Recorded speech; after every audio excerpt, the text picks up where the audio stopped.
మమ్మల్ని రాగానే ఎల్లూరు అంటే మేము అంటరాని కులాలు చెప్తున్నారు మరి కదేంటి మరి మీరు చెప్పరు వచ్చింది ఏమైనా గొడవ చేయడానికి రాలి పంచాయతీ పెట్టుకోవడం రాలి సాలిడారిటీ కోసం వచ్చి తిరుపతి రెడ్లు కొండల రెడ్లు ఎక్కువ రోజులు ఉన్నారు అరెస్ట్ చేస్తే మమ్మల్ని కూడా చేయలేదు. రాయదుర్గం సీఐ కూడా అట్లే చేసినారు.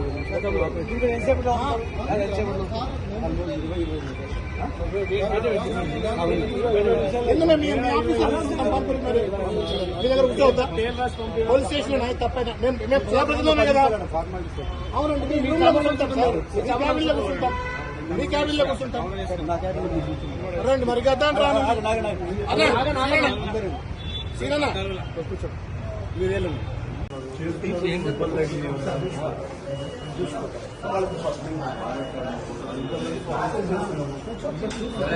we are not going to take them away.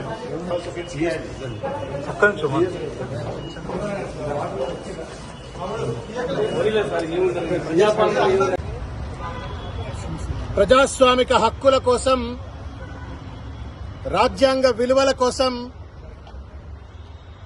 కొట్లాడి అసువులు బాసినటువంటి రోహిత్ వేముల తిరుగాడినటువంటి ఒక గడ్డ హైదరాబాద్ సెంట్రల్ యూనివర్సిటీ.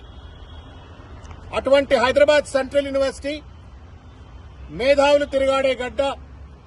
అత్యధికంగా సమాజంలో చదువుకున్న వాళ్ళు ఉండేటువంటి ఒక హైదరాబాద్ సెంట్రల్ యూనివర్సిటీని ఇవాళ రేవంత్ రెడ్డి రాజ్యంలో ఒక రాక్షస రియల్ ఎస్టేట్ దందాకు పాల్పడుతూ ఇవాళ 400 ఎకరాల భూమిని ఇవాళ రియాల్టర్లకు కట్టబెట్టేందుకోసం అని చెప్పని భవిష్యత్ భారతదేశ విద్యార్థులందరి నోళ్లలో మన్నుగొట్టే విధంగా ఇవాళ భూమిని లాక్కునే ప్రయత్నం చేస్తా ఉంటే, రోహిత్ వేముల స్ఫూర్తితో ఇవాళ భూమిని కాపాడుకోవడం కోసం చెప్పని ఇవాళ విద్యార్థులు పెద్ద ఎత్తున ఇవాళ ఉద్యమం చేస్తే వాళ్లపైన రేవంత్ రెడ్డి పోలీసులు అత్యంత దుర్మార్గమైనటువంటి ఒక దాష్టికానికి పాల్పడి వాళ్లపైన దాడులకు పాల్పడ్డారు.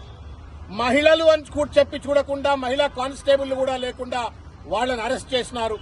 ఇవాళ మేము మాదాపూర్ పోలీస్ స్టేషన్ కు వచ్చి చూస్తే అత్యంత దయనీయమైనటువంటి సంఘటనలో ఇవాళ విద్యార్థులు ఉన్నటువంటి ఒక పరిస్థితి. వాళ్ళ కనీసం ఫస్ట్ ఎయిడ్ చేయలేదు, పొద్దున్న నుంచి తినడానికి తిండి కూడా ఇవ్వలేదు.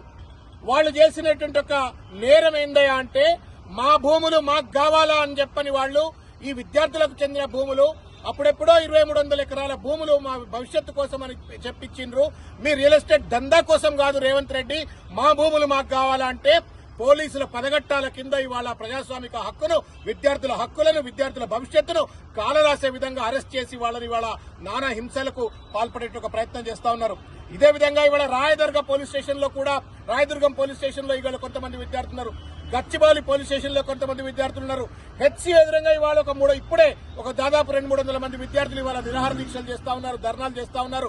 మా వాళ్ళను వదిలిపెట్టండి, లేకపోతే మేము దీక్షలు విరమించమని చెప్పని. ఏం బాపుకుంటావు రేవంత్ రెడ్డి? విద్యార్థుల జీవితాలతో చెలగాటమాటమేంటి? నువ్వు యూనివర్సిటీలో చదువుకోకపోయినంత మాత్రాన, విశ్వవిద్యాలయాల విద్యార్థుల యొక్క సమస్యలు నీకు అర్థం కాకపోయినంత మాత్రాన, వాళ్ళ పట్ల నీకు బాధ్యత లేనంత మాత్రాన ఇవాళ ఇష్టం వచ్చినట్టు ఇవాళ భూములు లాక్కొని రియల్ ఎస్టేట్ దందాల కోసం ఈ రకంగా అణచివేటకు గురి చేయడం న్యాయం కాదు. తస్మాత్ జాగ్రత్త. ఎవరెవరైతే విద్యార్థి లోకంతో కొట్లాడతారో, ఎవరెవరైతే విద్యార్థి లోకాన్ని అణచివేయాలని ప్రయత్నం చేస్తారో వాళ్ళందరూ చరిత్రలో మట్టి కొట్టుకుపోయినరు. రేవంత్ రెడ్డి నీకు కూడా అదే గట్టిపడుతుంది. దయచేసి మేము విజ్ఞప్తి చేస్తా ఉన్నాం, విద్యార్థుల పక్షాన విజ్ఞప్తి చేస్తా ఉన్నాం, తల్లిదండ్రుల పక్షాన విజ్ఞప్తి చేస్తా ఉన్నాం, తెలంగాణ సమాజం పట్ల తరపు నుండి విజ్ఞప్తి చేస్తా ఉన్నాం. ఈ భూమి నీ తాతల ముత్తాతలది కాదు, మా తాత ముత్తాతలది కాదు, భవిష్యత్ తరాలది, భవిష్యత్ చదువుకునే పిల్లలది. అక్కడ ఫ్లోరా ఉంది, ఫౌనా ఉంది, తర్వాత అద్భుతమైన అటవీ ప్రాంతం ఉన్నది, రేర్ స్పీసెస్ ఉన్నాయి, రాళ్లు ఉన్నాయి, రప్పలున్నాయి. వీటన్నిటినీ కాదని పర్యావరణాన్ని విధ్వంసం చేసే విధంగా భూములను వేస్తే దందాల కోసం నువ్వు పాల్పడతా ఉంటే చూస్తూ ఊరుకునే పరిస్థితి లేదు.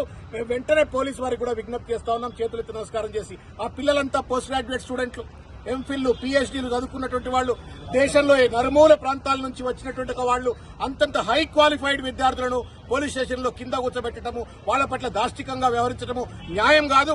వెంటనే వారిని వదిలిపెట్టండి. వాళ్ళ హక్కు న్యాయబద్దమైనటువంటిది, రాజ్యాంగబద్దమైనటువంటిది. కాబట్టి దయచేసి మీరు రేవంత్ రెడ్డి మాయలో పడి ప్రజాస్వామిక హక్కులను పోలీసు వాళ్ళు కూడా కాలరాయొద్దు అని చెప్పని విజ్ఞప్తి చేస్తా ఉన్నాం. యూనివర్సిటీ విద్యార్థులపైన పోలీసులు అవలంబించిన తీరు చాలా దురదృష్టకరం. ఉన్నత చదువు చదువుతున్నటువంటి అమ్మాయిలను మగ పోలీసులు పట్టుకొని లాక్కెళ్ళడం అనేది వీడియోలు చూస్తుంటే కూడా, ఒత్తుకుంటుంటే కూడా వినకుండా వాళ్ళకి గాయాలై రక్తం కడుతున్నా కూడా పోలీస్ స్టేషన్ తీసుకురావడం, వాళ్ళపైన అనుచితంగా ప్రవర్తించడం, వాళ్ళు ఏమన్నా రౌడీ షీటర్సా లేకపోతే వాళ్ళ సంఘ విద్రోహ శక్తులా? యూనివర్సిటీ విద్యార్థులపైన ఇదేనా పద్ధతి? దయచేసి వెంటనే వాళ్ళందరినీ విడుదల చేయాలా. వాళ్ళకు దెబ్బలు తగిలినాయి, ఫస్ట్ ఎయిడ్ చికిత్స చేయాలా, ఇమ్మీడియట్గా విద్యార్థులు చర్చలు జరపాలా, మాట్లాడాలా. విద్యార్థులపై దాడి చేయడం అనేది మంచి పద్ధతి కాదు. దయచేసి వెంటనే వాళ్ళు విడుదల చేయాలని మేము డిమాండ్ చేస్తా ఉన్నాం. ఇలాంటి పునరావృతం కాకుండా భరోసా ఇవ్వాలి, లేదంటే విద్యార్థులు ఇదే పరిస్థితులు కూడా లేరు అక్కడ.